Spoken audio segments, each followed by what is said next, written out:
आज बात करेंगे पीजीडीसी कोर्स के बारे में। ये कोर्स क्या होता है, इसकी फुल फॉर्म क्या है, इसके लिए आपकी एलिजिबिलिटी क्या होनी चाहिए, इसमें एज कितनी होनी चाहिए आपकी, इसकी फ़ीस कितनी होती है कॉलेज में और ये किस तरीके से होता है और आप इसको करने के बाद कहाँ कहाँ पर काम कर सकते हैं, क्या क्या आपको अपॉर्चुनिटी मिल सकती है इसको करने के बाद। तो सारी जानकारी देखेंगे आज इस वीडियो में, तो बने रहिए। नमस्ते दोस्तों, स्वागत है आपका हमारे चैनल पे। अगर आप ग्रेजुएट हैं और इंटर में आपने आर्ट लिया था, बायो लिया था, कॉमर्स लिया था, तो कोई दिक्कत नहीं। अगर आप कंप्यूटर क्षेत्र में जाना चाहते हैं और आपने ग्रेजुएशन के दौरान बीटेक, बीसी जैसे कोर्स नहीं किए हैं और आपकी अब रुचि बन गई है कि मुझे आईटी क्षेत्र में जाना है, मुझे कंप्यूटर लाइन अच्छी लग रही है, तो सबसे पहले जानते हैं पीजीडीसी कोर्स का फुल फॉर्म क्या होता है। पीजीडीसी कोर्स का फुल फॉर्म होता है post graduate diploma in computer application.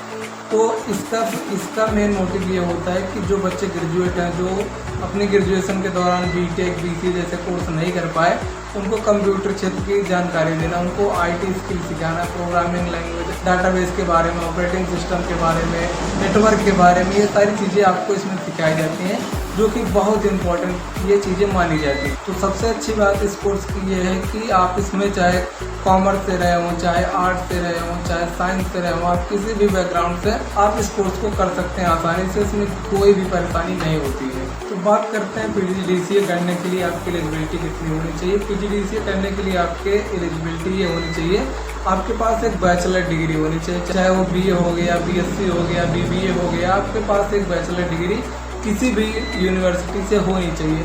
बात करते हैं अभी इसमें एडमिशन प्रोसेस की। एडमिशन प्रोसेस इसमें ऐसा है, आप ज़्यादातर कॉलेज में आपकी ग्रेजुएशन के नंबर के आधार पर आपको एडमिशन मिलता है यहाँ पर। इसके बाद जो टॉप यूनिवर्सिटी है जैसे जीकप हो गया, वहाँ पर आपको एंट्रेंस एग्जाम निकालना होता है जीकप का। इसके बाद आपको गवर्नमेंट पॉलिटेक्निक कॉलेज से या फिर प्राइवेट पॉलिटेक्निक कॉलेज से आपको पीजीडीसीए करने का मौका मिलता है। तो दोस्तों, सबसे ज़रूरी सवाल आपका ये मन में गूंज रहा होगा कि इसमें भैया एज लिमिट क्या है। इसमें एज लिमिट 21 से लेकर 40 साल तक आपको दी गई है।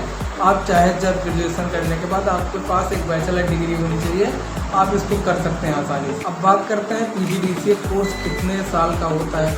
वैसे तो 1 साल का बताया जाता है, लेकिन ये कोर्स मैं खुद गवर्नमेंट पॉलिटेक्निक कॉलेज से कर रहा हूँ, तो ये कोर्स 2 साल का होता है।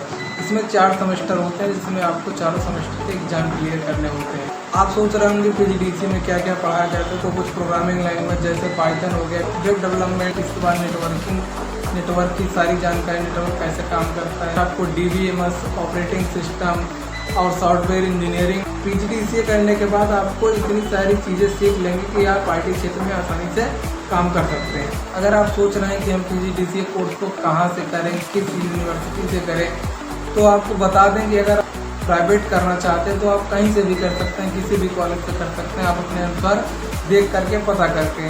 अगर आप गवर्नमेंट कॉलेज से करना चाहते हैं तो आपको जीकप का एग्ज़ाम निकालना पड़ेगा। इसके बाद जीकप आपको डिसाइड करेगा कि आपके रैंक के आधार पर आपको कौन सा कॉलेज मिलेगा। आप वहाँ पर कॉलेज भी चूज़ कर सकते हैं अपने डिस्टेंस के हिसाब से कि हाँ, ये कॉलेज हमारे नज़दीक है, इस कॉलेज में हमें सीट दे दीजिए। इसके बाद आपको वो दूसरे आधार पे भी, रैंक के आधार पे भी आपको कॉलेज अलॉट करते हैं। बात करते हैं प्राइवेट कॉलेज में फ़ीस कितनी होती है और गवर्नमेंट कॉलेज में फ़ीस कितनी होती है। फ़ीस की बात करें तो गवर्नमेंट कॉलेज में इसकी फ़ीस बहुत ही कम होती है, जो कि 10,000 सालाना तक की होती है। मतलब कि 1 साल में आपको 10,000 रुपये देने हैं बस। इसके बाद 2 सेमेस्टर आपको एग्जाम कराए जाएंगे, इसमें क्लासेस भी चलती हैं, आपको प्रैक्टिकल वाइवा सब कुछ कराया जाता है। तो गवर्नमेंट कॉलेज आपके लिए बेस्ट रहेगा और अगर आप मिडिल क्लास फैमिली से आते हैं तो। और बात करते हैं प्राइवेट कॉलेज की। प्राइवेट कॉलेज में आपको पीजीडीसीए करने के लिए ऊंची फीस देनी पड़ सकती है। वो कॉलेज के ऊपर डिपेंड करता है कि कौन से प्राइवेट कॉलेज में पीजीडीसीए कोर्स के लिए कितनी फीस रखी गई है।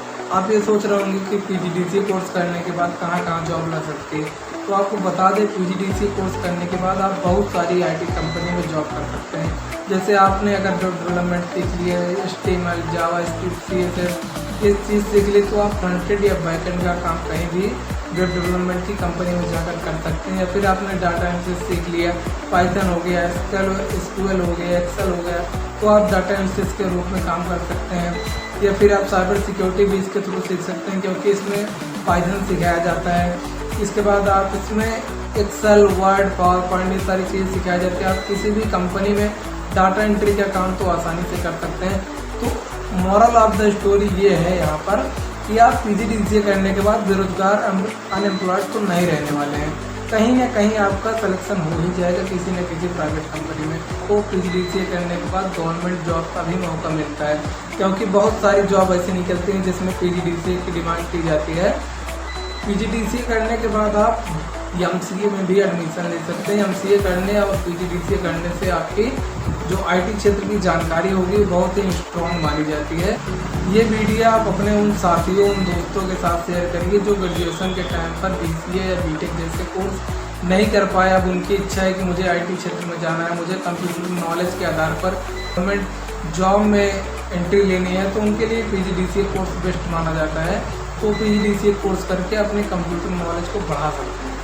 तो दोस्तों, ये थी PGDCA कोर्स के बारे में जानकारी।